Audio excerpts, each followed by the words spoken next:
하나님의 은혜와 평강을 빕니다. 사랑하는 성도님 여러분, 반갑습니다. 깊어가는 가을밤에 또 우리 성도님들과 함께 우리 하나님을 예배하게 되어서 참 기쁩니다. 요즘은 단풍이 참 아름다운 것 같아요. 우리 교회 뒤에 있는 이 공원에도 단풍 색깔이 아주 이쁩니다. 주일날 교회 오실 때 공원 산책 한번 하시고 사진도 좀 찍고 그러면 참 좋을 것 같습니다. 또 이 밤에 여러분들과 함께 우리 하나님을 예배하게 돼서 참 감사하고 이 시간 찬송 부르면서 온라인 가정 예배 시작하겠습니다.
기도하겠습니다.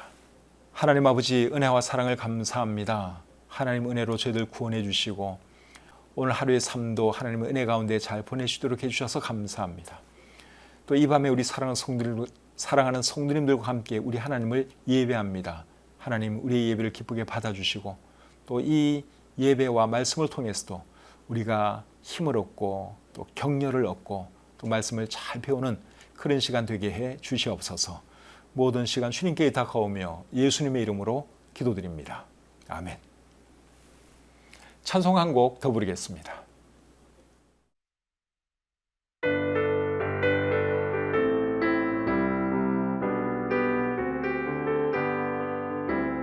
찬송을 부르세요. 찬송을 부르세요. 놀라운 일이 생깁니다. 찬송 부르세요. 기도를 드리세요. 기도를 드리세요. 놀라운 일이 생깁니다. 기도 드리세요. 서로 사랑하세요. 서로 사랑하세요. 놀라운 일이 생깁니다. 서로 사랑해요. 말씀을 들으세요. 말씀을 들으세요. 놀라운 일이 생깁니다. 말씀 들으세요. 지혜를 구하세요. 지혜를 구하세요. 놀라운 일이 생깁니다. 지혜 구하세요.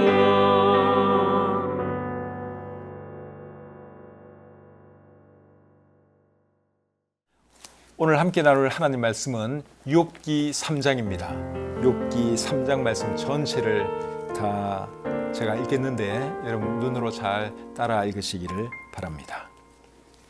그 후에 욥이 입을 열어 자기의 생일을 저주하니라.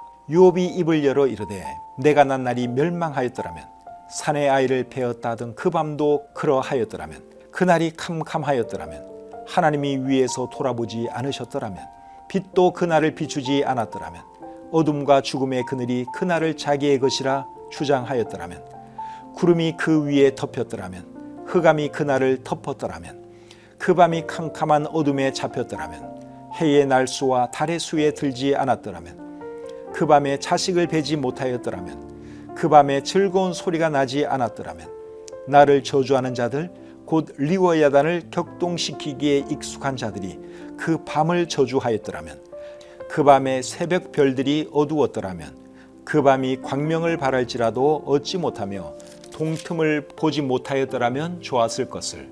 이는 내 모태의 문을 닫지 아니하여 내 눈으로 환난을 보게 하였음이로구나. 어찌하여 내가 태에서 죽어 나오지 아니하였던가? 어찌하여 내 어머니가 해산할 때에 내가 숨지지 아니하였던가? 어찌하여 무릎이 나를 받았던가? 어찌하여 내가 젖을 빨았던가? 그렇지 아니하였던들 이제는 내가 평안히 누워서 자고 쉬었을 것이니, 자기를 위하여 폐허를 일으킨 세상 임금들과 모사들과 함께 있었을 것이요, 혹시 금을 가지며 은으로 집을 채운 고관들과 함께 있었을 것이며, 또는 낙태되어 땅에 묻힌 아이처럼 나는 존재하지 않았겠고 빛을 보지 못한 아이들 같았을 것이라. 거기서는 악한 자가 소유를 그치며, 거기서는 피곤한 자가 쉼을 얻으며, 거기서는 갇힌 자가 다 함께 평안히 있어 감독자의 호통 소리를 듣지 아니하며, 거기서는 작은 자와 큰 자가 함께 있고 종이 상전에게서 놓이느니라. 어찌하여 고난당하는 자에게 빛을 주셨으며 마음이 아픈 자에게 생명을 주셨는고, 이러한 자는 죽기를 바라도 오지 아니하니 땅을 파고 숨긴 보배를 찾음보다 죽음을 구하는 것을 더하다가 무덤을 찾아 얻으면 심히 기뻐하고 즐거워하나니, 하나님에게 둘러싸여 길이 아득한 사람에게 어찌하여 빛을 주셨는고, 나는 음식 앞에서도 탄식이 나며 내가 앓는 소리는 물이 쏟아지는 소리 같구나. 내가 두려워하는 그것이 내게 임하고 내가 무서워하는 그것이 내 몸에 미쳤구나. 나에게는 평온도 없고 안일도 없고 휴식도 없고 다만 불안만이 있구나. 아멘. 욥기 3장 말씀을 읽어드렸습니다. 오늘 이 말씀을 본문으로 해서 자기 생일을 저주한 사람, 이런 제목으로 말씀 전하기를 원합니다. 여러분, 생일날은 좋은 날이죠. 생일날은 좋은 날이기 때문에 생일날은 다른 사람들로부터 축하받기를 우리가 다 원하죠. 유튜브에 보면 자기 생일날 축하해 줄 사람이 없어서 자기 혼자 자기 생일 축하하는 그런 사람들 영상이 가끔 올라옵니다. 그런 영상 보면요, 마음이 짠해지더라고요. 생일날 친구들이 와서 축하해 주고 케이크도 같이 먹고 그러면 얼마나 좋아요. 그런데 그러지 못하는 사람들도 많이 있는 것 같더라고요. 혼자 촛불 켜놓고 스스로 축하하는 그런 모습 보면 참 짠합니다. 제가 본 혼자 축하하는 영상 중에서 제일 마음에 와 닿은 건 어떤 건가 하면요, 우리나라 영상은 아니고 외국 영상이었습니다. 뭐 말소리도 없고 그냥 영상으로만 이렇게 나와요.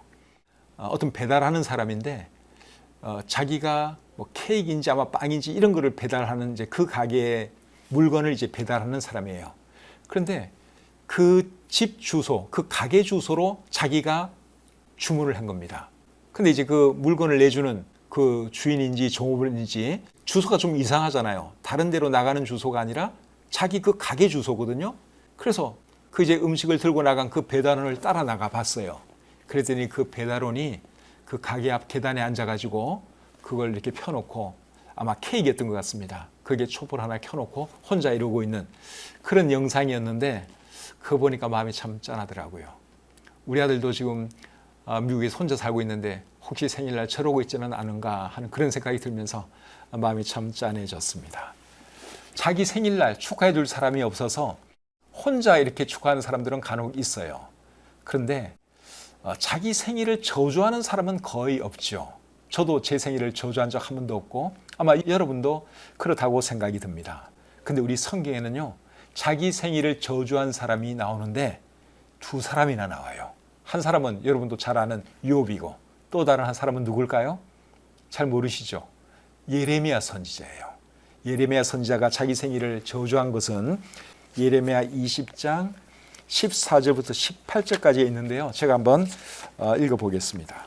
내 생일이 저주를 받았다면, 나의 어머니가 나를 낳던 날이 복이 없었다면, 나의 아버지에게 소식을 전하여 이르기를 당신이 등남하였다 하여 아버지를 즐겁게 하던 자가 저주를 받았다면. 건너뛰어서 18절을 가겠습니다. 어찌하여 내가 태에서 나와서 고생과 슬픔을 보며 나의 날을 부끄러움으로 보내는고 하니라. 예레미야 선지자가 자기 생일을 저주했지요. 사역이 너무너무 힘드니까, 사람들이 자기를 너무너무 힘들게 하니까 이분이 하나님의 사람인데도 불구하고 자기 생일을 저주했습니다. 그리고 오늘 이 본문에 보시면 욥도 자기 생일을 저주했어요. 근데 저나 여러분은 우리 생일을 저주할 만큼 그렇게 고통스러운 시간은 없었죠? 그런 거 생각하면 여러분, 설령 고통이 조금 있다 해도 그래도 감사하셔야 돼요. 진짜 사람이 너무너무 힘들면 욥처럼, 예레미야 선지자처럼 그렇게 자기의 생일도 저주할 수 있기 때문에 그렇습니다. 근데 저나 여러분은 뭐 생일을 저주할 정도로 그렇게 고통스러운 적은 없었잖아요. 그래서 약간의 고통이 있어도 얼마든지 우리가 다 극복할 수 있고, 그 정도 고난 주신 것 하나님께 감사해야 할 줄 믿습니다. 오늘 읽은 이 본문 말씀은 욥이 자기의 생일을 저주하는 그런 내용입니다. 욥이 왜 자기의 생일을 저주했습니까? 우리가 이미 알고 있는 것처럼 욥은 하루아침에 그의 모든 재산을 다 잃어버렸습니다. 10명의 자녀가 있었는데 10명의 자녀도 한순간에 다 잃고 말았죠. 그리고 몸에는 악성 종기가 나서 너무너무 괴로웠습니다. 그러니 여러분, 욥이 얼마나 힘들었겠어요. 그래서 이분이 자기의 생일을 저주한 것이죠. 이 욥이 경험한 것을 제가 한꺼번에 이렇게 묶어서 말을 하니까 그것이 크게 와닿지 않을지 모르겠지만, 하나하나 가만히 생각을 해보면요, 이 욥이 당한 고난은 어마어마하게 큰 고난이었습니다. 다시 한번 생각을 해보세요. 여러분, 이 욥이 엄청 부자였습니다. 근데 그 많은 재산을 한순간에 다 잃어버렸다고 하는 사실이에요. 만약에 여러분에게 재산이 10억이 있는데 10억 중에서 1억을 사기를 당했다고 한번 생각을 해보십시오. 여러분들 밤잠 편히 주무시겠습니까? 1억은 고사하고 1,000만 원 손해봐도 아마 너무너무 힘들 겁니다. 근데 욥은요, 10억이 아니라 훨씬 더 많은, 어마어마하게 많은 재산을 가지고 있었는데 그 많은 재산을 한순간에 다 잃어버렸다 하는 거예요. 그러니까 그 충격이 여러분 얼마나 컸겠습니까? 또 욥은 10명의 자녀가 있었는데 10명 중에서 한 자식을 잃었어도 그 충격은 어마어마하죠. 부모의 고통은 이루 말할 수 없을 것입니다. 우리 교회 성도님들 중에도 자녀를 먼저 보낸 분들이 여러분 계세요. 참 그분들 그 자녀를 보낼 때 얼마나 힘들었겠는가, 지금 생각해도 마음이 짠해집니다. 근데 욥은요, 10명의 자녀를 한순간에 다 잃어버렸어요. 그 고통은 뭐 이루 말로도 할 수가 없죠. 그리고 욥의 몸에 악성 종기가 나서 그 종기가 이 사람을 힘들게 했는데, 오늘 본문 24절에 보니까 이렇게 말을 하고 있습니다. 나는 음식 앞에서도 탄식이 나며 내가 앓는 소리는 물이 쏟아지는 소리 같구나. 얼마나 아팠으면은 그 신음 소리가 물이 쏟아지는 소리 같다고 그렇게 말을 했겠습니까? 가렵기도 가렵고, 그래서 몸이 너무너무 가려워서 기와장으로 몸을 긁어야 할 정도로 몸이 가려웠고, 또 거기다가 통증도 엄청 심했던 것 같아요. 그러니까 잠도 못 자면서 끙끙 앓는 거죠. 그 소리가 물이 쏟아지는 소리 같았다. 욥이 그렇게 말을 하고 있습니다. 그러니 여러분, 욥의 고통이 어느 정도였는지 조금 이해가 되시죠? 그러니까 이 사람이 살 맛이 안 나는 겁니다. 살 소망을 완전히 잃어버렸어요. 그런데도 불구하고 욥이 하나님을 저주하지는 않았다는 사실이에요. 욥기 1장 22절 한번 보겠습니다. 이 모든 일에 욥이 범죄하지 아니하고 하나님을 향하여 원망하지 아니하니라. 하나님을 원망하지 아니했다고 말씀하고 있죠. 그리고 욥기 2장 10절 또 보겠습니다. 우리가 하나님께 복을 받았은즉 화도 받지 아니하겠느냐 하고 이 모든 일에 욥이 입술로 범죄하지 아니하니라. 욥의 아내가 욥에게 하나님을 저주하고 죽으라고 말하니까 욥이 이렇게 말을 했습니다. 우리가 하나님께 복을 받았은즉 화도 받지 아니하겠느냐. 그러면서 하나님을 원망하거나 저주하지 아니했다 하는 것이죠. 이런 것을 보면 욥이 참 대단한 믿음의 사람인 것을 우리가 보게 됩니다. 그런데 욥도 사람인지라 참기가 너무너무 힘들었어요. 그래서 어떻게 했습니까? 자기의 생일을 저주했죠.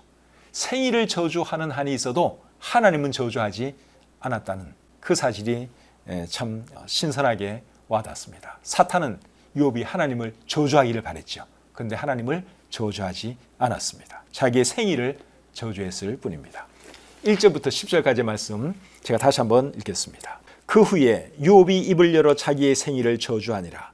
욥이 입을 열어 이르되 내가 난 날이 멸망하였더라면 산의 아이를 베었다 하던 그 밤도 그러하였더라면 그날이 캄캄하였더라면 하나님이 위에서 돌아보지 않으셨더라면 빛도 그날을 비추지 않았더라면 어둠과 죽음의 그늘이 그날을 자기의 것이라 주장하였더라면 구름이 그 위에 덮였더라면 흑암이 그날을 덮었더라면 그 밤이 캄캄한 어둠에 잡혔더라면 해의 날수와 달의 수에 들지 않았더라면 그 밤에 자식을 베지 못하였더라면 그 밤에 즐거운 소리가 나지 않았더라면 나를 저주하는 자들 곧 리워야단을 격동시키기에 익숙한 자들이 그 밤을 저주하였더라면 그 밤에 새벽별들이 어두웠더라면 그 밤이 광명을 바랄지라도 얻지 못하며 동틈을 보지 못하였더라면 좋았을 것을.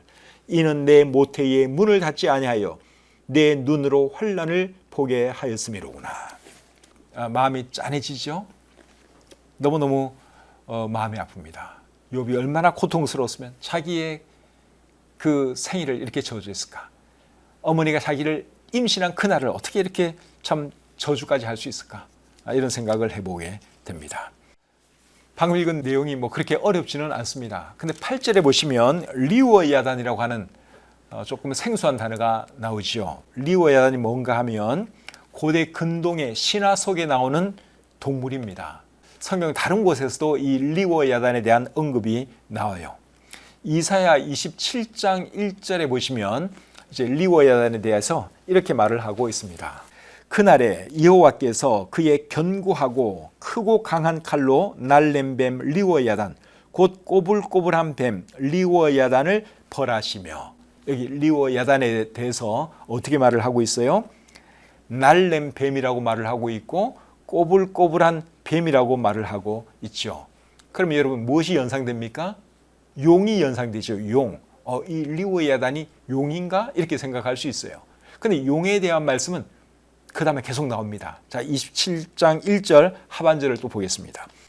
바다에 있는 용을 죽이시리라. 앞에서는 리워야단에 대한 말을 하다가 그 다음에는 이제 바다에 있는 용을 죽이시리라 이렇게 말씀을 하고 있습니다. 그래서 개역 개정 성경을 이렇게 보면 리워야단하고 용을 이렇게 구분해서 번역을 해 놓은 것 같아요. 그런데 다른 번역본들을 보면 리워야단과 용이 결국 같은 것으로 번역을 하고 있습니다. 표준 세번역 성경으로 한번 읽어드리겠습니다. 그날이 오면 주께서 좁고 예리한 큰 칼로 벌하실 것이다. 매끄러운 뱀 리워야단, 꼬불꼬불한 뱀 리워야단을 처치하실 것이다. 곧 바다의 악어를 죽이실 것이다. 여기 말하는 바다의 악어가 개역 개정판에서는 바다에 있는 용으로 번역한 그 말이죠. 근데 바다의 악어, 즉 용을 어떻게 말했는가 하면 곧 바다의 악어를 죽이실 것이다. 리워야단에 대한 말을 하다가 하는 말이 곧 바다의 악어를 죽이실 것이다. 이렇게 되어 있어요. 그러니까 리워야단과 용을 표준 세번역 성경은 같은 것으로 보고 있다 하는 것을 우리가 알 수 있죠. 그래서 제 생각에는 리워야단이 용의 아마 또 다른 이름이 아닐까 그런 생각이 듭니다. 용도 실제로 있는 그런 동물은 아니죠. 그냥 신화 속에 나오는 그런 동물이에요. 자, 계속해서 11절부터 19절 말씀 보겠습니다. 어찌하여 내가 태에서 죽어나오지 아니하였던가? 어찌하여 내 어머니가 해산할 때에 내가 숨지지 아니하였던가? 어찌하여 무릎이 나를 받았던가? 어찌하여 내가 젖을 빨았던가? 그렇지 아니하였던들 이제는 내가 평안히 누워서 자고 쉬었을 것이니 자기를 위하여 폐허를 일으킨 세상 임금들과 모사들과 함께 있었을 것이요 혹시 금을 가지며 은으로 집을 채운 고관들과 함께 있었을 것이며 또는 낙태되어 땅에 묻힌 아이처럼 나는 존재하지 않았겠고 빛을 보지 못한 아이들 같았을 것이라. 거기서는 악한 자가 소유를 그치며 거기서는 피곤한 자가 쉼을 얻으며 거기서는 갇힌 자가 다 함께 평안히 있어 감독자의 호통 소리를 듣지 아니하며 거기서는 작은 자와 큰 자가 함께 있고 종이 상전에게서 놓이느니라. 자, 이번에는 욥이 어떤 말을 하고 있습니까? 죽어서 태어났으면 참 좋았겠다. 그런 말을 하면서 죽음을 동경하고 있죠. 오늘 이 본문을 제가 여러 번 읽었는데 제일 마음에 와 닿은 구절이 11절과 12절이었습니다. 그 말씀을 제가 다시 한번 읽어드리겠습니다. 어찌하여 내가 태에서 죽어 나오지 아니하였던가? 어찌하여 내 어머니가 해산할 때에 내가 숨지지 아니하였던가? 어찌하여 무릎이 나를 받았던가? 어찌하여 내가 젖을 빨았던가? 너무너무 힘드니까 내가 이 땅에 안 태어났으면 참 좋았겠는데 내가 어쩌자고 이 땅에 태어나서 어머니의 젖을 빨았단 말인가? 어찌하여 내가 죽지 않고 살아서 어머니 태 밖으로 나왔단 말인가? 이제 그런 말인데요. 이런 말씀 읽으면 참 가슴이 아프죠. 계속해서 20절부터 26절 읽겠습니다. 어찌하여 고난당하는 자에게 빛을 주셨으며 마음이 아픈 자에게 생명을 주셨는고 이러한 자는 죽기를 바라도 오지 아니하니 땅을 파고 숨긴 보배를 찾음보다 죽음을 구하는 것을 더하다가 무덤을 찾아 얻으면 심히 기뻐하고 즐거워하나니 하나님에게 둘러싸여 길이 아득한 사람에게 어찌하여 빛을 주셨는고 나는 음식 앞에서도 탄식이 나며 내가 앓는 소리는 물이 쏟아지는 소리 같구나. 내가 두려워하는 그것이 내게 임하고 내가 무서워하는 그것이 내 몸에 미쳤구나. 나에게는 평온도 없고 안일도 없고 휴식도 없고 다만 불안만이 있구나. 방금 읽은 말씀 중에서 중요한 말씀은 23절이에요. 23절 다시 읽어보겠습니다. 하나님에게 둘러싸여 길이 아득한 사람에게 어찌하여 빛을 주셨는고. 이 말씀에 의하면 욥은 자기에 일어난 이런 모든 안 좋은 일들이 결국 누구의 허락하신 가운데 일어났다는 것입니까? 하나님의 허락하신 가운데. 그래서 하는 말이 하나님에게 둘러싸여 있다. 이제 이렇게 표현하고 있는 것이죠.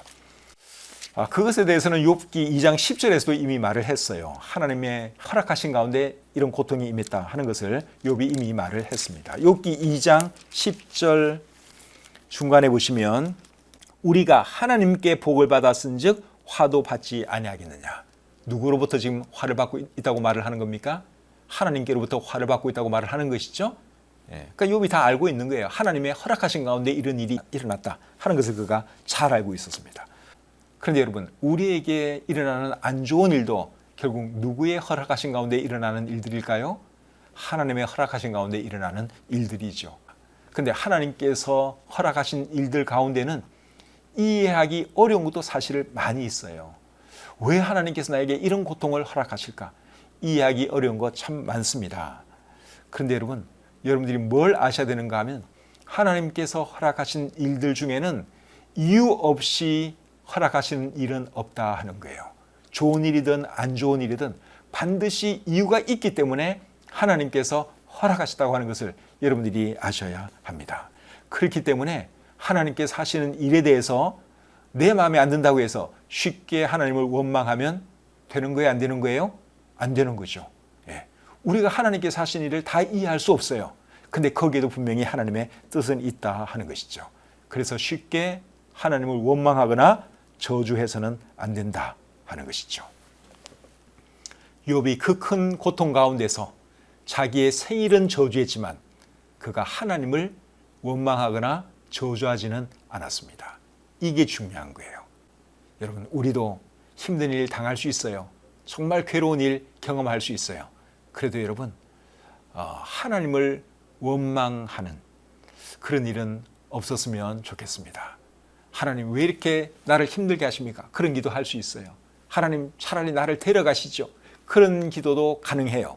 근데 하나님을 원망하거나 하나님을 부인하거나 하나님을 저주하는 그런 말은 절대로 입 밖에 내어서는 안 되는 것이죠. 근데 여러분, 욥이 또 대단한 것 중에 하나가 뭔가 하면 이분이 자살을 안 했다는 겁니다. 사실 이 정도 고통스러우면 누구라도 자살을 생각할 겁니다. 근데 여러분, 욥이 절대로 자살을 생각하지 않아요. 왜 그런 줄 아십니까? 욥은 하나님의 사람이고 자살이 죄이기 때문에 그가 자살을 생각하지 않은 것입니다. 살다 보면 우리도 힘들 때가 있죠. 그래도 여러분, 절대로 스스로 목숨 끊을 생각하면 안 됩니다. 힘들다고 하나님 나 그냥 데려가 주세요. 뭐 그런 기도는 할 수 있겠지만 내 스스로 죽어야겠다. 끊어야겠다. 그 생각은 여러분 절대로 하시면 안 됩니다. 그건 살인이에요. 내 목숨이지만 하나님께서 내게 주신 목숨이라고 해서 내 마음대로 끊을 권리가 내게 있느냐? 없습니다. 모든 생명은 하나님께서 주관하시는 거예요. 에스겔서 16장 6절에 보시면 이런 말씀이 있습니다. 내가 네 곁으로 지나갈 때에 네가 피투성이가 되어 발짓하는 것을 보고 내게 이르기를 너는 피투성이라도 살아있으라. 다시 이르기를 너는 피투성이라도 살아있으라 하고, 하나님께서 이스라엘에게 하시는 말씀이에요. 이스라엘 나라, 이스라엘 민족을 의인화해서 지금 이 말씀을 하고 계시는데, 이 말씀은 하나님께서 모든 생명들에게 하시는 말씀이기도 합니다. 하나님께서 자살하려고 하는 사람들에게 하시는 말씀도 이거예요. 너는 살아있으라. 피투성이라도 살아있으라. 힘들어도 살아있으라. 스스로 목숨 끊지 마라. 하나님께서 모든 생명들에게 이 말씀을 하고 있습니다. 그래서 힘들어도 참으셔야 되는 거죠. 참고 인내하다 보면 하나님께서 언젠가는 모든 것을 합력하여 선을 이루어 주십니다. 욥이 여러분 힘들어도 죽지 않고 참고 견디니까 결국 어떻게 되었습니까? 그가 좋은 날 보게 되잖아요. 욥기 42장에 보시면 하나님께서 재산도 갑절로 만들어 주시고 또 아름다운 자녀 10명도 주시고 행복하게 살도록 하나님께서 복을 내려 주셨습니다. 죽지 않고 사니까 그런 날을 볼 수 있었던 것이죠. 그래서 저와 여러분도 마찬가지예요. 살다 보면 힘든 시간들 찾아옵니다. 어려운 일들 만날 때가 있어요. 그래도 여러분 우리가 욥처럼 태어난 것을 후회하는 그런 말은 한다고 할지라도 절대로 스스로 목숨 끊을 생각은 하면은 안 된다 하는 거 여러분 꼭 기억하시길 바랍니다. 피투성이라도 살아있으라. 힘들어도 살아있으라 하는 이 말씀 여러분 꼭 붙드시기를 바랍니다. 찬송 한 곡 부르겠습니다.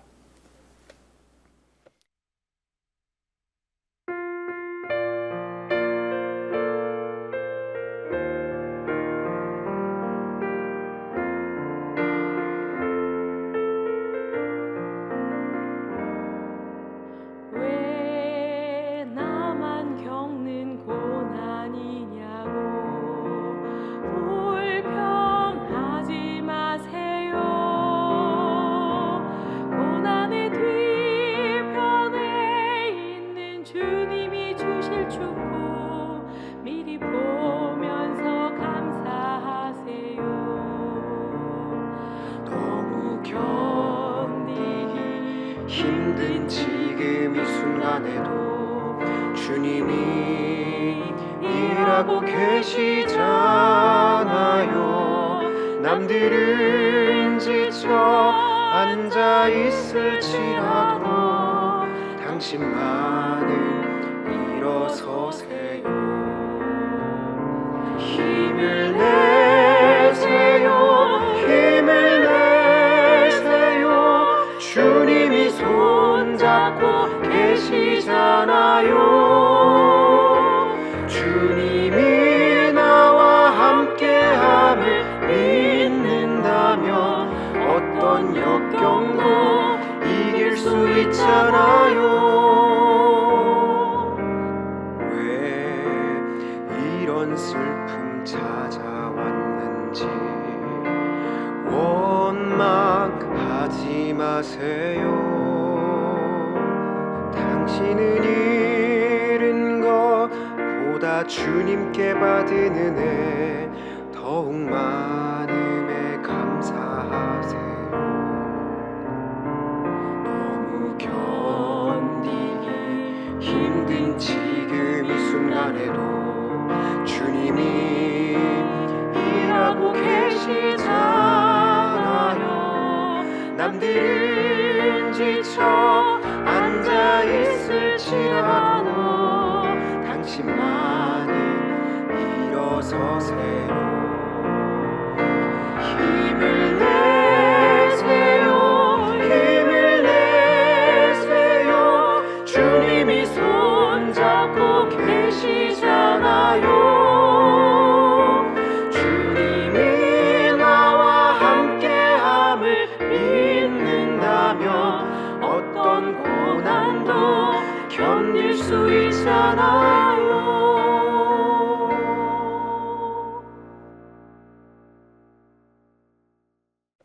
기도하겠습니다.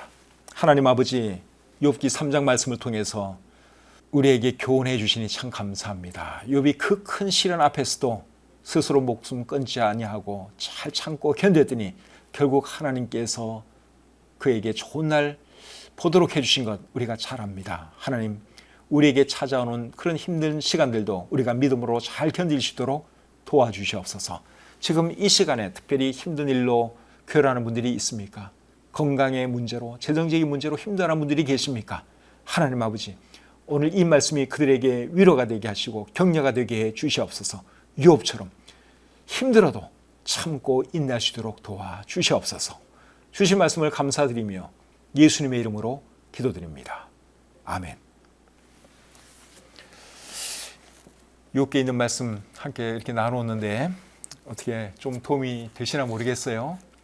욥기의 전체적인 내용을 모르는 사람은 없는데 디테일한 내용을 잘 아는 사람은 또 그렇게 많지 않습니다. 이제 저하고 이렇게 쭉 욥기 공부하면서 잘 몰랐던 그런 내용들 배우면서 또 교훈 얻고 또 삶의 지혜를 얻었으면 좋겠습니다. 오늘 들은 말씀 중에서 어떤 말씀이 제일 마음에 와 닿았는지, 오늘 읽은 본문 내용 중에서 어떤 말씀이 여러분들에게 제일 짠했는지 뭐 이런 거 여러분들 가족들과 함께, 특별히 우리 자녀들과 함께 예배드린 분들은 자녀들에게 한번 물어보세요. 이 욥에 대해서 어떻게 생각하는지. 네가 이렇게 어려운 일을 당했으면 너는 어떻게 했을 것 같으니, 앞으로 이런 어려움이 찾아오면 너는 어떻게 할래? 한번 자녀들의 생각을 들어보시기를 바랍니다. 그리고 어떻게 살아야 할지, 시련을 어떻게 극복해야 할지 하나님 말씀을 근거해서 여러분들이 다시 한번 가르쳐 주시고 지도해 주시기를 바랍니다. 오는 주일은 신학교의 날이죠. 그래서 우리 신학교 총장님으로 수고하시는 김택수 목사님께서 오셔서 하나님 말씀을 증거해 주십니다. 그리고 신학교를 위해서 우리가 특별 헌금하는 시간도 준비되어 있죠. 그래서 우리 성도님들 이번 주일날 특별한 주일인데 꼭 가족들과 함께 교회에 나오셔서 하나님을 예배하시고 우리 김택수 총장님께서 들려주실 하나님 말씀 기대하고 교회 오셨으면 좋겠습니다. 평안한 밤 되시기 바랍니다.